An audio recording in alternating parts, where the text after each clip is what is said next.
लातेहार जिला के जागीर बरियातू में चेरो समुदाय की भुयरी पंचायत में एक बैठक हुई। बैठक का मुख्य उद्देश्य चेरो समुदाय में वन व्यवस्था का दखल होना। चेरो समुदाय अपने प्राकृतिक कानून बैगा पाहन व्यवस्था से भटक गया, जिसके कारण आज चेरो समुदाय को अपने आदिवासियत भाषा संस्कृति की व्यवस्था विलुप्त होके कगार पर है। जो हम सभी चेरो समुदाय एवं आने वाली पीढ़ी के लिए अपनी आदिवासियत खोने का डर बना हुआ है। इसलिए भुयरी पंचायत में बैगा अगुवाओं ने अपनी बैगा पाहन जंगल जमीन को बचाने के लिए बैठक में सर्वसम्मति से निर्णय बना कि अब से वर्ण व्यवस्था में ब्राह्मण व्यवस्था के आधार पर जन्म से मरण संस्कार मृत्यु भोज दान पूर्व अब नहीं किया जाएगा। अब से जन्म मरण संस्कार हम सभी आदिवासी प्राकृतिक बैगा पाहन व्यवस्था से करने की प्राथमिकता दी गई एवं सहमति बनी। भुयरी पंचायत की ओर से अपील की गई कि अपनी बैगा पाहन व्यवस्था से भटके हुए चेरो समुदाय जो आदिवासी व्यवस्था से भटक कर किसी भी अन्य धार्मिक व्यवस्था को मानता आ रहा हो, उस व्यवस्था को दूर होकर अपने बैगा व्यवस्था की ओर लौटे। चेरो धर्म पूर्वी है, जो धर्म से पहले अनादिकाल से धरती में निवास करता आ रहा है। चेरो समुदाय किसी धर्म की वकालत नहीं करेंगे। हम सभी आदिवासी है, हमारी खुद की अपनी प्राकृतिक कानून व्यवस्था है, हम अपनी व्यवस्था से चलेंगे। चेरो समुदाय अब सभी संस्कार बैगा पाहन ग्राम गुतिया आदिवासी व्यवस्था के आधार पर करने की सहमति बनी। भुयरी बैठक में ग्राम के चेरो समुदाय के अगुआ अभय चेरो, मनोज चेरो, शिक्षक पत्रकार विनय चेरो एवं ग्राम के वशिष्ठ अगुआ नौजवान बुजुर्ग उपस्थित रहे। वक्ता आदिवासी अगुआ सुरेंद्र चेरवा, विपिन बिहारी चेरवा, सुमन सिंह चेरो, प्रवीण चेरो, लक्ष्मण चेरो बृहद बदलाव के मार्गदर्शन हेतु उपस्थित हुए। आप पूरा वीडियो देखें, जिसमें आदिवासी अगुआ आशुतोष सिंह चेरो ने क्या कहा। और हम आज आप लोग के बीच आए हैं तो हम अपनी आदिवासी व्यवस्था को संरक्षण करने के लिए आए हैं। यदि हम अपनी नेम नियम बैगा पाहन व्यवस्था मरण जीवन व्यवस्था जो है ये बिल्कुल उस मनुवाद व्यवस्था से हटकर जो बिल्कुल प्राकृतिक व्यवस्था पर आधारित है। अब जैसे आप जाइएगा, आज भी जो प्योर आदिवासी हैं, जिनको किसी धर्म समुदाय संस्कृति से नहीं लेना देना है, सिर्फ उनकी आदिवासियत से लेना देना है, तो सिर्फ प्राकृतिक बैगा व्यवस्था से ही चलते हैं। क्या सुरेंद्र जी?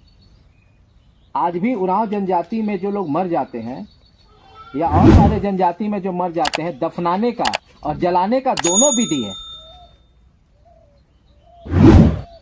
मुंडा भी जला रहे हैं, ऐसा बात नहीं मुंडा नहीं जलाते, मुंडा भी अपने दाह संस्कार में जलाते हैं। उरांव जनजाति दफनाते हैं। आदि अनादि काल में चेरो लोग भी दफनाते ही थे। लेकिन जब चेरो लोग आज से 60-70 साल पहले जब अपनी व्यवस्था को छोड़कर ब्राह्मण व्यवस्था में आए, तो सब जो मरण जीवन जो संस्कार है, धर्म संस्कार, इस व्यवस्था आदिवासी व्यवस्था को छोड़कर इस व्यवस्था की ओर बढ़ गए, जिससे हमारा आदिवासियत संपूर्ण तरीके से खत्म हो गया। अब देखिए, जो उरांव जनजाति, जो मुंडा जनजाति और सारे आदिवासी हो समाज के बारे में बोल रहे हैं, हो जनजाति में आज भी लोग दफनाते हैं। उरांव जनजाति आज भी दफनाते हैं, मुंडा उरांव आज भी दफना रहे हैं, वो भी जलाते हैं। तो हम चेरो और उन लोगों में अब अंतर क्या हुआ कि वो अपने आदिवासी को पकड़ के रखे, हम अपने आदिवासियत को छोड़ चुके हैं। अंतर ये हुआ कि हम जलाने लगे। ठीक है, वहां तक सही है। इसके बाद दंसवा तक जो हम लोग अपना पुरखा का खाना पीना जो देते हैं, जल अर्पण करते हैं, प्राकृतिक व्यवस्था, वहां तक सही है। लेकिन इसके बाद जो मृत्यु भोज वाला जो प्रथा है, वो हमारा आदिवासी व्यवस्था से बिल्कुल अलग है। मृत्यु भोज जो है ये आदिवासी व्यवस्था का अंग नहीं है। दंसवा जो है, जैसे कि हमारे घर में आज यहाँ मतलब शोक है, किसी देहांत हो गया है, तो जो गोतिया परिवार है, गांव के लोग हैं, वो दंसवा के दिन मतलब अपना देवी देवता को छाही भितरा रहे हैं, सबको खाना खिलाए, उनको देव पितरी में मिलाए। यहाँ तक ये आदिवासी परंपरा है।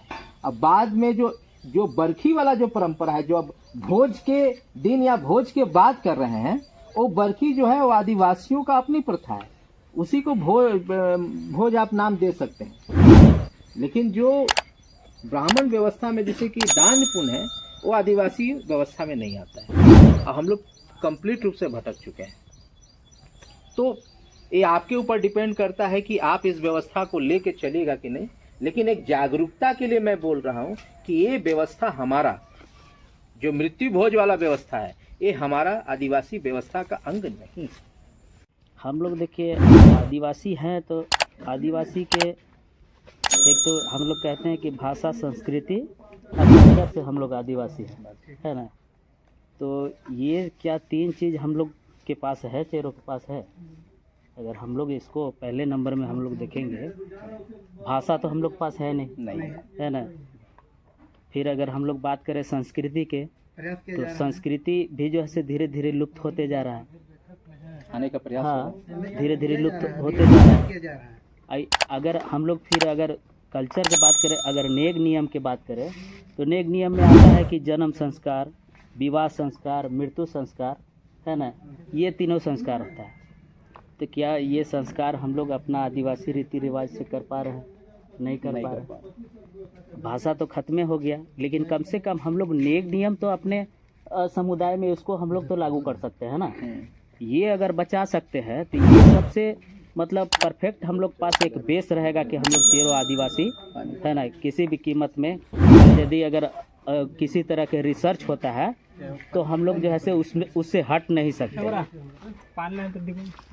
तो हम लोग को मेन चीज़ ये चीज़ को बचाना है कि हम लोग अपना नेग नियम को कैसे बचा सकते हैं, अपना संस्कृति कैसे बचा सकते हैं। संस्कृति मतलब कि जो हम लोग त्यौहार करते हैं, जैसे कर्मा मनाते हैं, जितिया मनाते हैं, या फिर सरहुर मनाते हैं, जो हमारा आदिवासी के प्रमुख त्यौहार है, तो उसको हम कैसे मनाते हैं।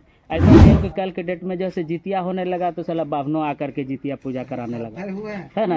तो अब बताइए, ये सबसे जैसे डेंजर चीज़ है, ये सबसे डेंजर चीज़ है ना। तो अब इस पर जो है ना, देखिए इस पर जो है